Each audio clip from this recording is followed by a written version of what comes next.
Home sweet home. Because the sky is blue, it makes me cry. Bonjour Luc Besson. Bonjour.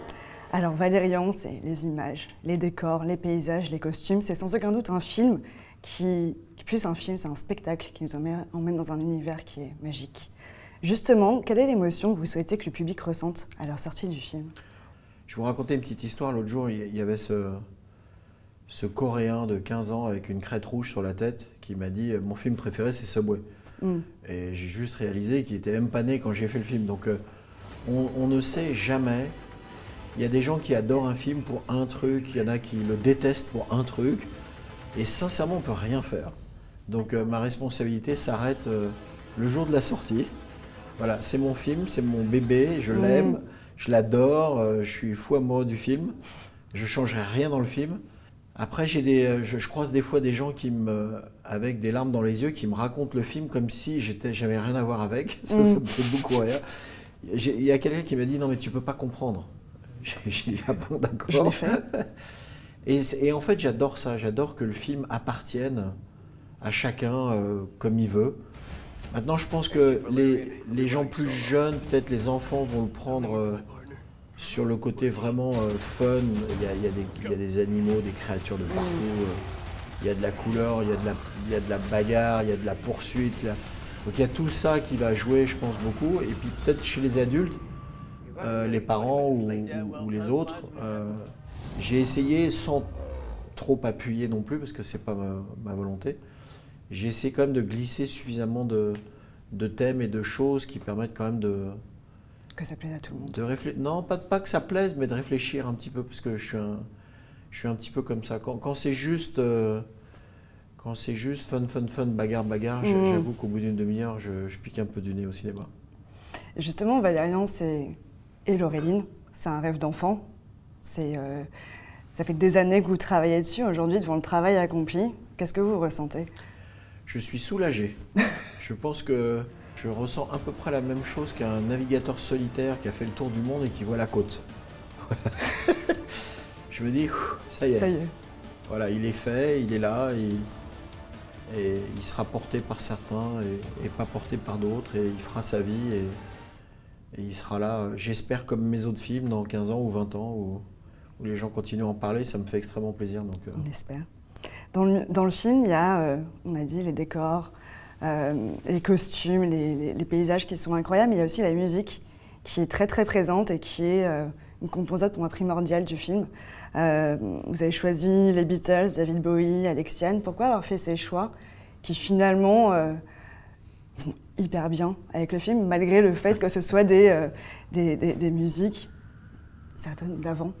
Bah non, c'est pas important. Vous savez, on dit toujours que la musique, c'est le deuxième dialogue. Donc, vous avez votre acteur qui dit une petite phrase et puis la musique continue la phrase la plupart du temps. Ou des fois, il marque un silence et la musique va parler à sa place. Donc, il y a vraiment une interaction entre le dialogue et la musique tout le temps. Donc, on essaie de trouver une couleur dans les dialogues et une couleur dans la musique. Ce qui est intéressant dans Valérian, c'est qu'on est au XXVIIIe siècle et que ce petit couple de Valérian et de Laureline sont presque old-fashioned. Lui, il baratine un peu, il est un peu menteur. Elle est très... j'ai un mari, j'ai des enfants, puis c'est comme ça pour la vie. Elle est un peu, voilà, elle est un peu old-fashioned. Et donc, du coup la musique, de temps en temps, qui pourrait passer un peu pour rétro, fonctionne bien avec ce genre de dialogue aussi. Donc, je pense, une belle deuxième lecture de dialogue. D'accord. On va parler un peu du tournage, sans raconter ce qui se passe, etc., pour les personnes qui n'ont pas encore vu le film. Quelle était la scène la plus compliquée à tourner?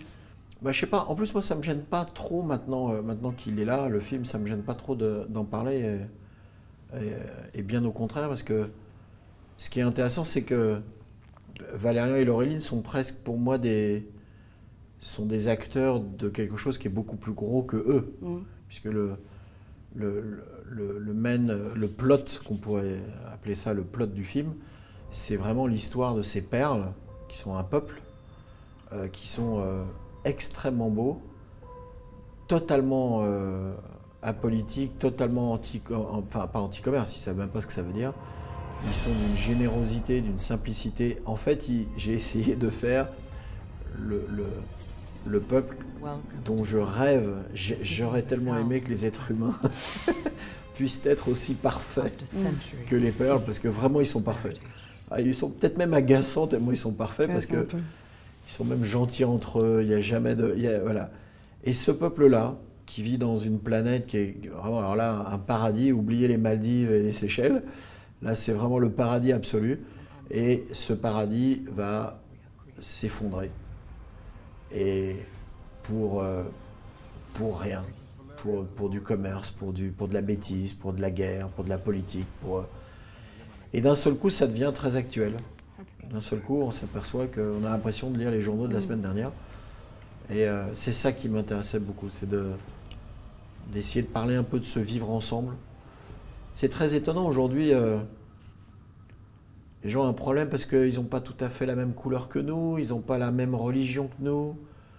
Alors il y en a qui sont homosexuels, alors ça ne nous plaît pas. Alors il y en a qui sont trop grands, puis il y en a qui sont trop vieux, puis il y en a qui sont trop jeunes. Voilà, donc on trouve toujours un moyen pour disculper l'autre, pour avoir une espèce de problème à vivre ensemble. Et ce qui m'amuse beaucoup, moi, dans Valérian, c'est que les êtres humains, dans le film, doivent dealer avec 8000 espèces d'aliens différentes. Et d'un seul coup, tous ces êtres humains se sentent très frères. C'est-à-dire que c'est pas grave, t'as pas la même couleur, t'as pas la même langue, alors ça c'est pas grave. Parce que alors lui en face, lui ça c'est vraiment un étranger, lui. Et c'est ça que je trouvais rigolo, c'est de jouer avec ça et de dire un peu aussi à notre concitoyen, est-ce que c'est vraiment aussi dur de vivre avec aussi peu de différence quand on voit ce qui nous attend dans quelques siècles. Voilà. Donc ça me faisait beaucoup rire. C'est un des thèmes joyeux du film en fait. C'est une façon assez rigolote d'en parler. Un fun fact, quelque chose qui s'est passé sur le tournage que vous n'avez jamais raconté à personne, juste pour nous. Je crois que tout le monde avait tellement peur de mal faire, parce que c'est pas le genre de film qu'on fait habituellement en France, donc tout le monde était très tendu, que tout le monde a énormément préparé. Donc en fait, le tournage a été bizarrement assez facile, parce qu'on a même fini avec 3 jours d'avance. Et donc il n'y a pas de grands moments comme on peut trouver sur le 5e élément ou sur Jeanne d'Arc ou sur le Grand Bleu où on est en extérieur et il se passe toujours des trucs incroyables. Non, il y a un moment qui moi m'a très ému, c'est un jour où Christin et Mézières, qui ont aujourd'hui quasiment 80 ans, qui sont les papas de Valérian et de Laureline, et ils sont venus sur le set le jour où on avait le vaisseau spatial complètement construit. Donc ils sont rentrés dedans. Donc je ne sais pas déjà si vous imaginez pour eux 50 ans, ça fait 50 ans qu'ils dessinent et ils rentrent dedans. Et là d'un seul coup ils se retournent et ils voient Valérian et Laureline habillés en spacesuit qui lui disent « Ah bonjour, comment ça va? Ah je suis content de vous rencontrer ». Et là j'ai cru qu'ils avaient 12 ans d'âge. Ils étaient mais comme des mômes. Et ça c'était un moment qui était vraiment émouvant, qui était vraiment très émouvant. Vous avez réalisé leur rêve peut-être, de voir, de toucher. Probablement un de leurs rêves. Et après, il y a un autre truc qui m'avait beaucoup plu sur le tournage, c'est toujours Christin qui est l'auteur.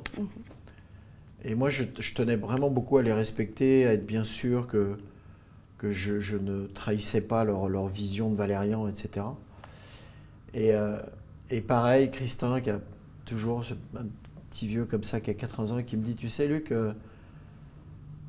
ce qui me ferait le plus plaisir, plutôt que tu me respectes, c'est que tu me surprennes.